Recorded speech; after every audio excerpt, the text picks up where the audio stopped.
math is very simple, right?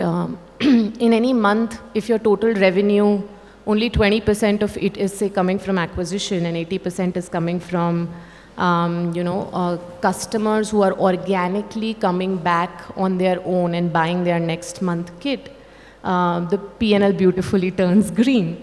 The question is, how do we do it, right? Fortunately for us, since the purpose of existence was efficacy, since the beginning, the North Star has been how many people who start Traya actually see a positive result. We realize that with our formulations, it takes time to see results. It's a 5-month process to really bring them to a finish line where they start seeing positive results. And once they do that, sticking to the regime gets easier. But the first 5 months, there's absolutely no instant gratification in this model. When we realize that retention is the most important metric that we need to chase. And I think the first thing is to have a change in that attitude, right? Like as D2C founders, imagine what all we do to crack acquisition and new growth, right? The amount of money we spend on marketing, advertising. Young brands are going out and setting up stores and going omni-channel to grow acquisition.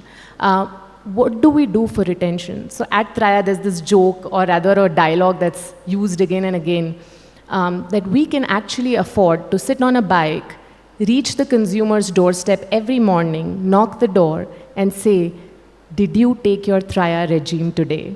And the impact on LTV will make this affordable. Of course, it's a joke and it's creepy, but it exaggerates and puts the right attitude to the extent you can go as an organization to crack retention.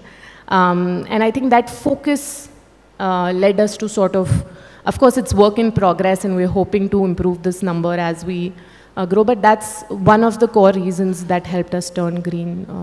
Yeah. So when we started Gynoveda in 2020, I think we took upon ourselves a very difficult task of actually treating one of the most, I would say, large disorders that women face, which is PCOS.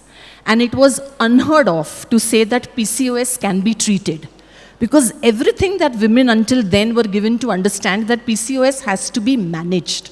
And this is something that you will have to live with for the rest of your life. And here comes a brand who then goes out there and puts its neck out and makes a claim saying PCOS can be treated. So for us, it was very, very important to ensure that, like Saloni said, one, they stay on the regime. So it takes anywhere between 4 months to 8 months, depending on the intensity or the chronicity of the problem.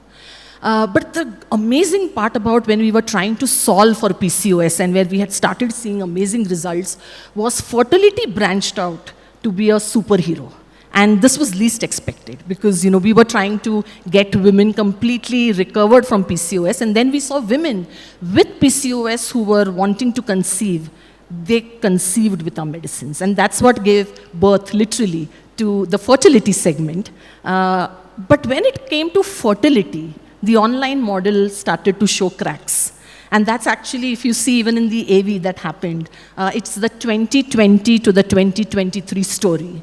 And I think as founders, we had to take this very critical but a right decision, saying that do we continue to fool ourselves with just being digital first, because we started in the era of COVID and it made sense at that point of time to be digital first, or listen to what your consumer has to say. And trust me, there is no one better to advise you on what your business model should be or what your product should be than your consumer.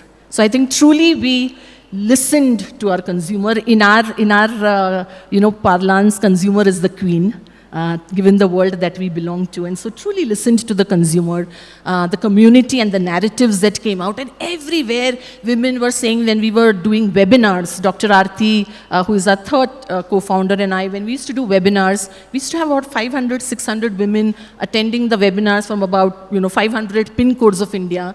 And the only question that got thrown to us was, "Aapka clinic kidhar hai? Where can we come and meet you?" And I think contrary to what we were told, saying that, it's the rise of D2C, I think thankfully we've always had a healthcare DNA. And I think Kawal has been the one who's always said, go listen to what is right for your consumer and your business. So literally took a leap of faith in October 23. Didn't have too much of data to support it. I think listened to our inner voice. Started our first clinic in Malad West in Mumbai. Did a solid POC for 6 months, undivided focus and attention on 2 things. 1, outcomes. 2, profitable. And I think once that, channel fitment, product market channel fit was done, then there was no stopping us back. So the business model has now completely changed, keeping in line what we are building for Bharat as the world's first Ayurveda chain of fertility and gynac clinics.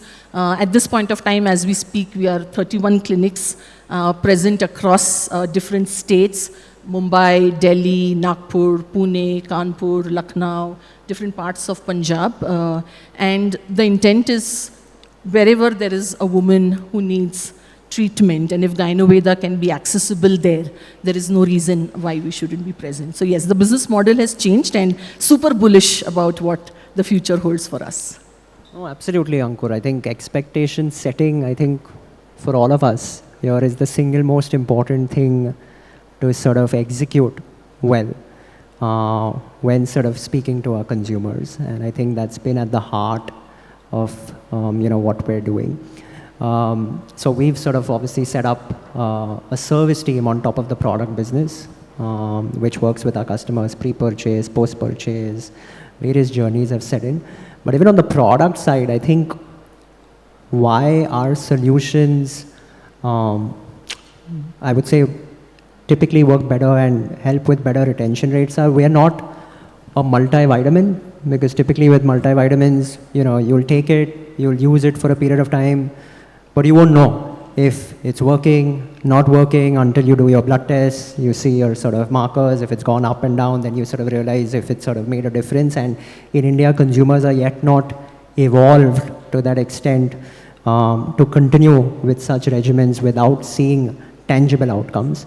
I think with probiotics and with gut bacterial solutions, what's great and what we've been able to do is really start giving early signs to customers, right? So within the first 2 to 3 weeks of customers consuming our products, they'll start seeing first signs of, let's say, their bowel movements changing, them feeling lighter, with Metabolically Lean, which is our flagship weight management product, an impact on sugar cravings kicking in.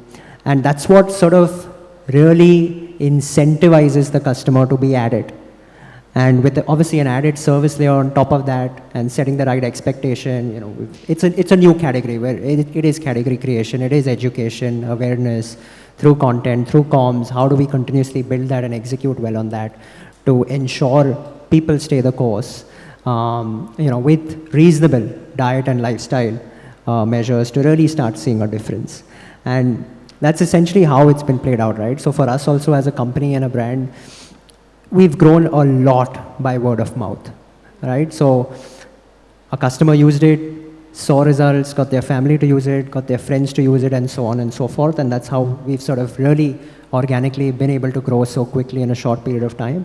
And obviously we've been doing a lot of education, awareness work around the category of gut health. Globally, gut health is at a cusp, which is really opening up, because with a lot of investments around R&D, a lot of investments around gut microbiome science, even in the expert fraternity, doctor fraternity, gastro fraternity, the gut microbiome is now an organ, because people have started to understand the impact it can have not only on digestive issues, but metabolic health, obesity, gynecological health, cognition, gut brain, how that sort of links and connects, right? So that is really opening up, and I think we're at the right cusp of, leading and pioneering this category in the Indian market today. Yeah, so I think what Keshav said and some of the others said, right? We stitch this experience in an app for us, right? So you can take Inito tests only through the Inito app, which means that every time a user takes a test, that data is available. Now, as a company, we do only 2 things. We help you measure your hormones, and we help you understand what that means for us. And I'll take an example. So let's say there's a certain part of the menstrual cycle where you need to take tests to understand how close you are to menopause. Now, the app needs to tell you to take those tests and give you that insight, and only then the consumers will take tests at that point, right? So by stitching this insights into an app experience where the app tells you when to take a test, the app helps you take the test, and then we use AI to give that insight. That is the core driver of LTV. In fact, our software product teams own LTV in our company because it's the software experience that drives LTV for us, right? So we invest a lot on AI-based insights and stuff like that, right? Now, that's on the LTV side. And we all won't exist if there was no LTV, right? That's on the retention side, right? But also on the acquisition side, let's take the same example. If we can say that Inito can tell you how close you are to menopause, that's what you'll also advertise. When you advertise, that means that you are getting everyone who's worried if they are conceiving later in life and they may get closer to menopause, or how far am I. So that gives you the TAM expansion. So insights is core to what we do, both from an acquisition perspective, because your TAM is defined by the insights you give, and your LTV is completely determined by how these insights get you to take tests. You take tests to get insights, and that's what drives LTV.